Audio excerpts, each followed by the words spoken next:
کبھی ایسا محسوس ہوتا ہے کہ زندگی کی غیر یقینی صورتحال میں ایک مضبوط ڈھال کی ضرورت ہے؟ آج ہم قرآن کی ایک بہت ہی طاقتور سورۃ الفلق پر بات کرنے والے ہیں۔ ہم دیکھیں گے کہ یہ کیسے زندگی کے سفر میں ایک مکمل ڈیفنس کٹ یعنی ایک حفاظتی سامان بن سکتی ہے۔ اس سورت کی اہمیت کا اندازہ لگانے کے لیے نبی اکرم صلی اللہ علیہ وسلم کے اس قول سے شروع کرتے ہیں۔ آپ صلی اللہ علیہ وسلم نے فرمایا تھا کہ آج ایسی آیات نازل ہوئی ہیں جیسی پہلے کبھی نہیں دیکھی گئیں۔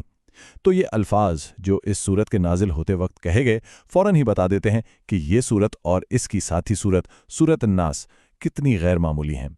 دیکھیں، جیسے ہم کسی بھی سفر پر نکلنے سے پہلے ضروری سامان یعنی زاد راہ ساتھ رکھتے ہیں نا، بالکل اسی طرح یہ چھوٹی چھوٹی صورتیں صرف تلاوت کے لیے نہیں ہیں، یہ اصل میں روحانی زاد راہ ہیں جو ہمیں زندگی کے سفر کی مشکلات سے نمٹنے میں مدد دیتی ہیں۔ تو آج ہم کیا کیا دیکھنے والے ہیں؟ پہلے تو یہ کہ یہ وحی اتنی خاص کیوں ہے، پھر صبح کے رب کی پناہ کا مطلب کیا ہے، اس کے بعد وہ کون سی 4 بڑی برائیاں ہیں جن سے یہ سورت بچاتی ہے، اور روزانہ اسے پڑھنے کی سنت کیا ہے، اور آخر میں یہ کیسے ہمارے ایمان کو مضبوط کرتی ہے۔ چلیں تو سب سے پہلے بات کرتے ہیں پناہ مانگنے کی۔ دیکھیں، اس سورت کا جو مرکزی خیال ہے نا، وہ ہے پناہ مانگنا۔ یہ ایک بنیادی انسانی فطرت ہے، لیکن سوال یہ کہ پناہ مانگنے کا اصل مطلب کیا ہے؟ یہ تو انسان کی فطرت ہے کہ وہ کسی بڑی طاقت سے حفاظت چاہتا ہے، لیکن اصل بات یہ ہے کہ وہ طاقت ہے کون؟ کیا وہ کوئی مخلوق ہے جیسے جن، کوئی تعویذ یا کوئی انسان، یا پھر وہ صرف اور صرف خالق کائنات ہے؟ جب ہم اللہ کے علاوہ کسی اور سے پناہ مانگتے ہیں تو یہ ہمارے ایمان کی کمزوری کو ظاہر کرتا ہے۔ صحیح پناہ صرف اللہ کی ہے، کیونکہ وہی سب سے زیادہ طاقتور ہے، اور یہ پناہ مانگنا خود ایک عبادت ہے جو ایمان کو مضبوط کرتی ہے۔ اس بات کو سمجھنے کے لیے ایک بہت زبردست واقعہ ہے۔ ایک بار نبی اکرم صلی اللہ علیہ وسلم آرام فرما رہے تھے، اچانک ایک دشمن آیا اور اس نے آپ ہی کی تلوار اٹھا لی۔ اب سوچیں، تلوار آپ صلی اللہ علیہ وسلم پر تنی ہوئی ہے۔ اس شخص نے بڑے غرور سے پوچھا، اب بتاؤ تمہیں مجھ سے کون بچائے گا؟ اسے لگا کہ اب ساری طاقت اس کے ہاتھ میں ہے۔ اور نبی اکرم صلی اللہ علیہ وسلم کا جواب انتہائی پرسکون، صرف ایک لفظ تھا۔ آپ صلی اللہ علیہ وسلم نے فرمایا اللہ۔ یہ ایک لفظ مکمل توکل اور بھروسے کا مظاہر تھا، یہ بتانے کے لیے کہ اصل طاقت کس کے پاس ہے۔ اچھا، اب اسی بات کو آگے بڑھاتے ہیں۔ سورج شروع ہوتی ہے صبح کے رب سے پناہ مانگنے سے، تو یہ رب الفلق کیا ہے؟ یہ جو لفظ ہے نا فلق، اس کے بڑے گہرے معنی ہیں۔ ایک تو اس کا مطلب ہے صبح یا فجر، یعنی جب رات کا اندھیرا پھٹتا ہے اور روشنی نکلتی ہے، یہ امید کی علامت ہے۔ اور دوسرا مطلب ہے تخلیق، یعنی کسی چیز کا پیدا ہونا، جیسے بیج پھٹ کر پودا بنتا ہے۔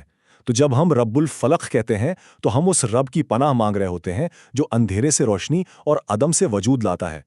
تو ٹھیک ہے، یہ تو سمجھ آ گیا کہ پناہ کس سے مانگنی ہے، لیکن کن چیزوں سے مانگنی ہے؟ یہ ڈیفنس کٹ کن خطرات سے بچاتی ہے؟ تو سورت میں 4 بڑی برائیوں کا ذکر ہے۔ کون سی ہیں وہ 4 برائیاں؟ پہلی، ہر اس چیز کی برائی جو پیدا کی گئی ہے۔ دوسری، اندھیری رات کی برائی۔ تیسری، جادو ٹونے کی برائی۔ اور چوتھی، حسد کرنے والے کی برائی۔ آئیے ان کو ایک ایک کر کے دیکھتے ہیں۔ تو سب سے پہلی چیز ہے من شر ما خلق، یعنی ہر اس چیز کی برائی سے جو اللہ نے پیدا کی ہے۔ یہ ایک بہت ہی جامع دعا ہے، اس میں ہر چیز آ جاتی ہے، چھوٹے سے کیڑے سے لے کر بڑی سے بڑی آفت تک۔ مطلب ہم یہ مان رہے ہیں کہ ہر چیز پر کنٹرول صرف اور صرف اللہ کا ہے۔ دوسری ڈھال ہے من شر غاسق اذا وقب، یعنی اندھیری رات کی برائی سے جب وہ چھا جائے۔ رات کے اندھیرے میں بہت سی برائیاں پنپتی ہیں، جیسے جرائم، خطرناک جانور اور وہ گناہ بھی جو انسان چھپ کر کرتا ہے اور جو اس کی روح کو نقصان پہنچاتے ہیں۔ پھر تیسری چیز ہے جادو ٹونے کی برائی، من شر النفاثات فی العقد، یعنی گروہوں میں پھونکنے والیوں کی برائی سے۔ یہ جادو کرنے کا ایک پرانا طریقہ تھا۔ تو قرآن نہ صرف جادو کی حقیقت کو مانتا ہے بلکہ اس کے خلاف یہ خدائی علاج بھی بتاتا ہے۔ اور آخر میں چوتھی برائی، من شر حاسد اذا حسد، یعنی حسد کرنے والے کے شر سے جب وہ حسد کرے۔ حسد ایک ایسا زہر ہے جو نہ صرف دوسروں کو بلکہ خود حاسد کو بھی تباہ کر دیتا ہے۔ تو یہ سورت اس سے بھی پناہ فراہم کرتی ہے۔ اچھا، تو یہ 4 ڈھالیں تو ہمیں مل گئیں، لیکن ان کو استعمال کیسے کرنا ہے؟ اس طاقتور حفاظت کو اپنی زندگی کا حصہ کیسے بنایا جائے؟ نبی اکرم صلی اللہ علیہ وسلم نے اس کے لیے ہمیں ایک خاص روٹین، ایک معمول سکھایا ہے۔ یہ معمول کیا ہے؟ صبح کے اذکار میں سے پڑھنا ہے، شام کے اذکار میں پڑھنا ہے، رات کو سونے سے پہلے اور ہر فرض نماز کے بعد۔ تو دیکھیں، اس کو بار بار پڑھنے کا جو حکم ہے نا، یہ اس کی اہمیت کو ظاہر کرتا ہے۔ یہ ہمارے ارد گرد ایک مستقل مضبوط روحانی قلعہ بنا دیتا ہے۔ اور آخر میں سب سے اہم بات، آئیے اس پورے عمل کو ایمان کے بنیادی اصول سے جوڑتے ہیں۔